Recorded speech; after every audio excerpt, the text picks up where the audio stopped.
So the Chiefs running back room is in a bit of disarray with Isaiah Pacheco on injured reserve and Kareem Hunt not yet ready to play. Therefore, an undrafted rookie should get a fair chance to shine under the bright lights of Sunday Night Football in Atlanta. So I've got to talk about that and so much more as I preview this matchup between the Kansas City Chiefs and the Atlanta Falcons. But first, how about those?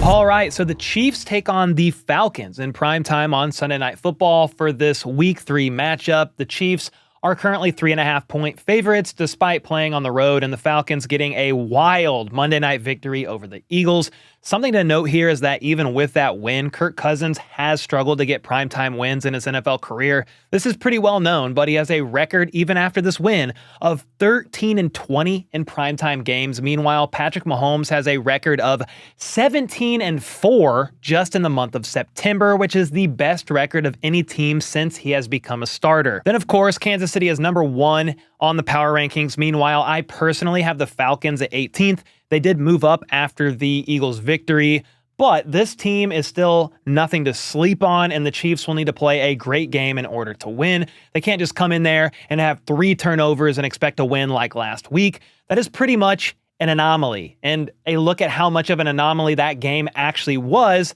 Look at this. Taylor Witt shared that when a team has under 300 yards on offense, allows more than 21 or more points on defense, and at least has 3 turnovers and converts 15% or less on third downs. You factor in all that, and all 151 teams that have met that criteria since 1991 have lost. There's actually only one team that's won, and that's the Kansas City Chiefs last Sunday, which is freaking unreal. I mean, it's so wild that it's almost funny, but it goes to show you that as a team, all you can do is keep playing until the very end. The defense's scoop and score off of Burrow was a pretty pivotal play and really helped swing the game in the Chiefs' favor. And this Sunday, it would be helpful if the defense could get a takeaway and the offense has 0 turnovers. This would certainly help make the game much less of a nail-biter, though as we all know by now as Chiefs fans, that's probably exactly what it's going to end up being. Some crazy, wild 3-point or at least 1-score game all the way down to the wire. Now, to be clear here, the Falcons today are not the Falcons of old. They have a ton of playmakers on both sides of the ball, which we'll get into here soon, as well as a new head coach, a new defensive coordinator, and offensive coordinator. Basically, head coach Raheem Morris was previously the defensive coordinator of the Rams, a great one, and he got hired to head up the Falcons and brought 2 guys over with him from the Rams. Zach Robinson is a first-time play caller as the offensive coordinator and was the QB coach / passing game coordinator for LA last year. Then the former assistant head coach of the Rams, Jimmy Lake, is now the DC of the Falcons. So they got some really good coaches on the defensive side of the ball. Meanwhile, a new play caller on the offensive side of the ball. But this team is an offshoot from the Sean McVay coaching tree, and through 2 games, the Falcons should probably have been 0-2, let's be honest here. It took a drop from Saquon Barkley on third down that would have iced the game completely. I mean, the Eagles had like a 97% chance of winning that game at that point in time, but to Atlanta's credit, Kirk Cousins then led a fantastic 2-minute drill targeting the Eagles' rookie defensive back multiple times to help them march up the field and score the game-winning touchdown. The problem is, the Eagles got 0 pressure on Kirk, and their secondary is one of the worst in the entire league right now. They've given up the 6th most passing yards in the league, and I do think KC's D-line will be able to get more pressure on Cousins than the Eagles did, and that's in part to what I think Spags will draw up as the crazy defensive coordinator he is, but more on him in a minute. The Falcons do have some solid players along the O-line, but they currently have the 5th worst pass blocking grade of any team per PFF, and if you dive into that a little bit further, Chris Lindstrom has been the worst of the lot, which is surprising given the fact that he is the highest paid right guard in football. Well, the difference maker in this game is probably, hopefully, going to be Chris Jones. He will have to take advantage of the weakness along the interior, and I truly believe he will get home to a much less mobile quarterback, especially compared to Lamar Jackson and even Joe Burrow and Kirk Cousins, especially with him still rebounding from that Achilles tear last year. Now, one thing that definitely has me nervous is the fact that the Chiefs have allowed 25 catches for 276 yards and a touchdown to tight ends this season, and Atlanta has Kyle freaking Pitts on the roster. He's a very solid tight end, a guy who's averaging nearly 700 yards a season despite only playing in 10 games during the 2022 season. He's been quiet so far this year through 2 games, but I promise you, he's going to get targets on Sunday night. He was open for a red zone touchdown against the Eagles, and Cousins didn't target him on that play, so he could very easily have 2 scores on the season as well. So a big key for me is, please stop Kyle freaking Pitts, for the love of God. I don't even care how you do it. He's not the only problem on the offense either, as Atlanta has a bunch of playmakers to help Kirko chains out,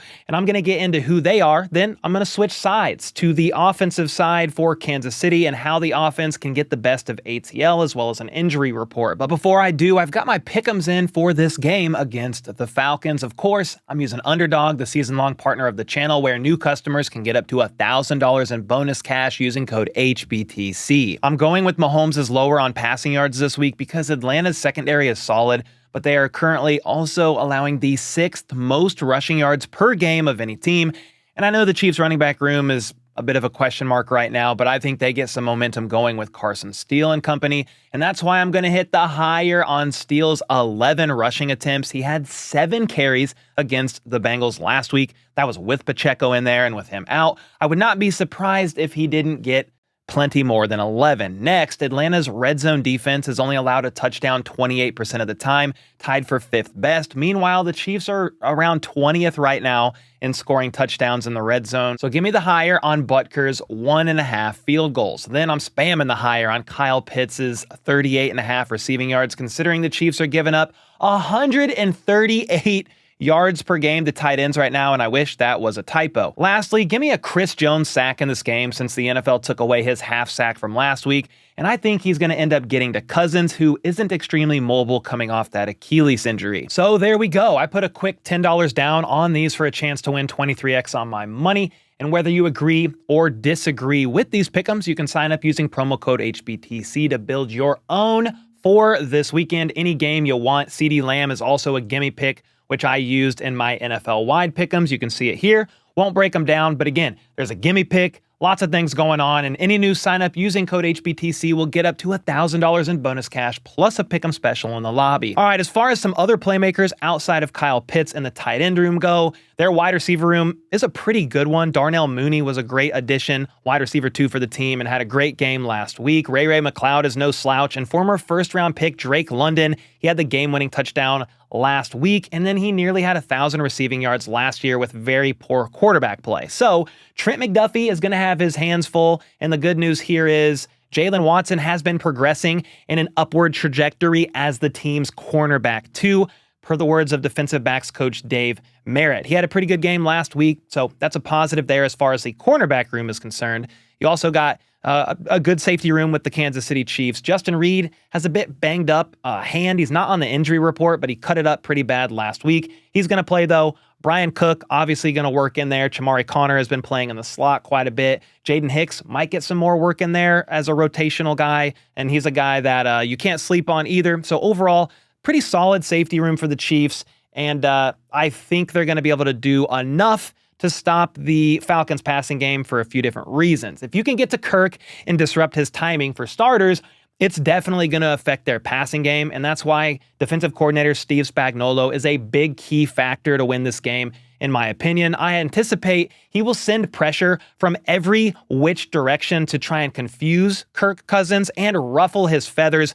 Kirk in the past has been pretty good against pressure, but that's why I think Spags is going to kind of have to disguise that, and he's one of the best in the business at doing so. The big thing here is the Falcons also have running back Bijan Robinson, and that was Atlanta's 8th overall pick from last year, who nearly had 1,500 total yards from scrimmage in 2023, his rookie campaign, and he's on pace to do that again through 2 games.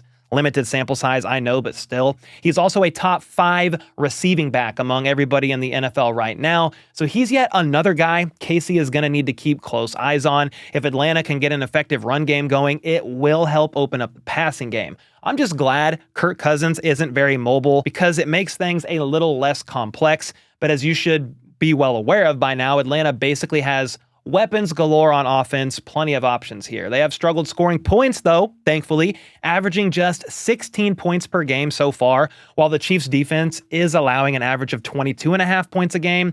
which is not great, but hey, they just played the Ravens and the Bengals, two very talented teams. Coach Spags shared with the media that he would like to see more third and longs out of his defense, with less yards being given up on first and second down. But Atlanta is not going to make that easy due to who they have back there for their running back. Now, if we flip to the offensive side of the ball for the Chiefs, they have been averaging 26.5 points per game through 2 games, which is actually 6th in the NFL right now. So that's what you might have to lean a bit more on in this game, is the Chiefs offense scoring over 20 points if they want to win. The Falcons defense is good in areas for sure. Their secondary is pretty solid overall, featuring maybe one of the best safety duos in the NFL, with the former Broncos safety Justin Simmons coming over recently, and then former Bengal Jesse Bates. AJ Terrell is now one of the highest paid corners in the NFL.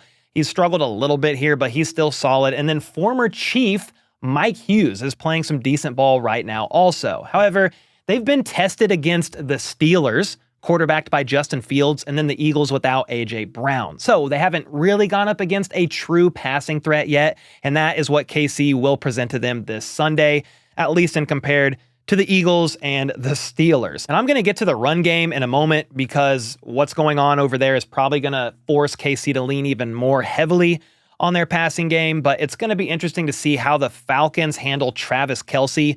This very well could be a game where he does pop out a bit more on the stat sheet. He's still been productive in ways that his production hasn't shown. I know he only has a few catches for like 39 yards right now, but when watching through the coach's film on the Chiefs offense, multiple plays have happened because of the attention Kelce has demanded. Rice's touchdown last week, a big Rice reception week 1, a big Justin Watson reception, among a couple other chunk plays, have basically all happened because the defense is focusing so heavily on Travis Kelce. Then he also had a big chunk play called back due to a penalty last week. The Falcons linebackers have struggled a bit more, and so good luck defending against both Travis Kelce and Rashee Rice in the middle of the field. I mean, maybe they're going to put Simmons on Kelce. We'll have to wait and see what they do there. KC also has Juju Smith-Schuster, who's been quiet thus far, but is growing in the system.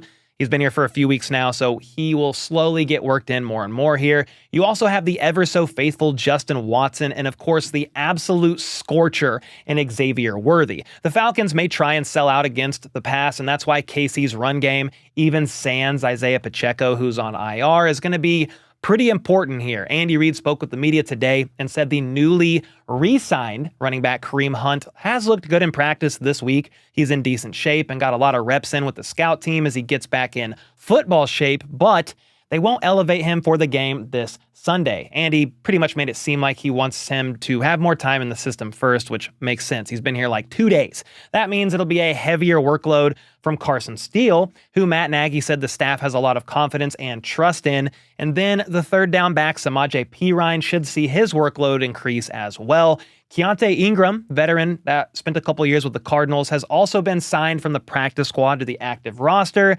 But I think Steele and Perine will work in more before he does. It's hard to tell right now, but that's just my best guess at the moment. Now, the Falcons' interior D-line is definitely better than the Bengals' beat-up interior D-line from last week, so the runs may not come as easily, especially with Isaiah Pacheco not out there. And that's why I'll be looking for more extensions of the run game. Screens, bubble screens, quick passes, jet sweeps, those kind of things will help.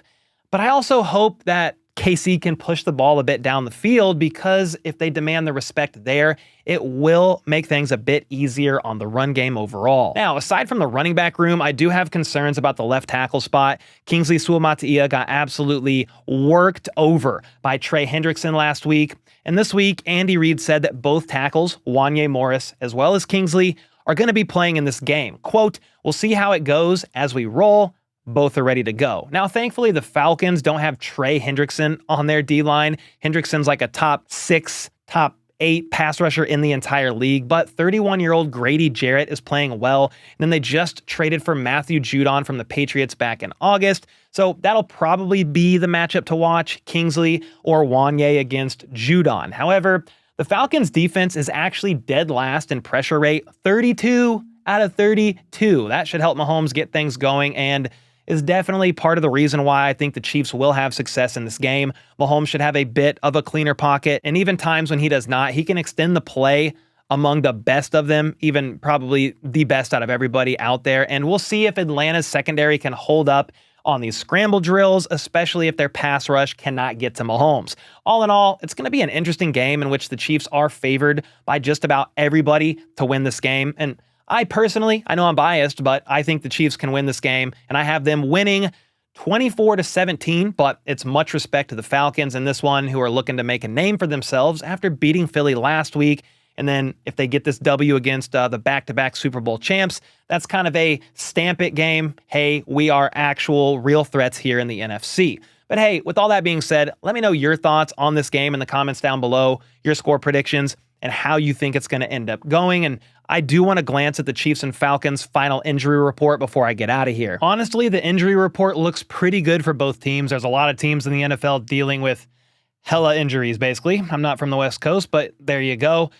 These teams, though, are fine for the most part. Mike Dana, he got a quad issue going on from last week's game. Najee Johnson, hamstring, that's been a thing. Derek Nottie, triceps, that's been a thing. Mike Pennell, groin, that's new, as is Xavier Worthy, quad.